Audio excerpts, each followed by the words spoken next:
আচ্ছা, আমি যদি আপনাকে এমন একটি জায়গায় ইনভাইট করি যেখানে আপনার জীবনের মূল্য চেয়ে খাবারের দাম বেশি, আপনি কি আসবেন? অবশ্যই না, কিন্তু অনেকেই যাচ্ছে।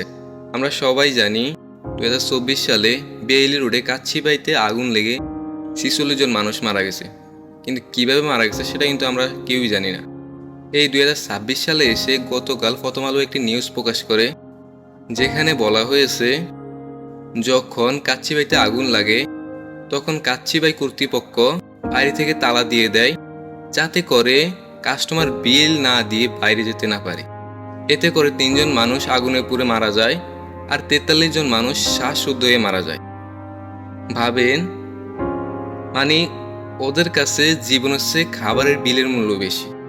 এখন সিদ্ধান্ত আপনার হাতে। আপনি কি ওখানে খাবেন যেখানে আপনার জীবনের চেয়ে খাবারের মূল্য বেশি, নাকি ওটি বয়কট করবেন?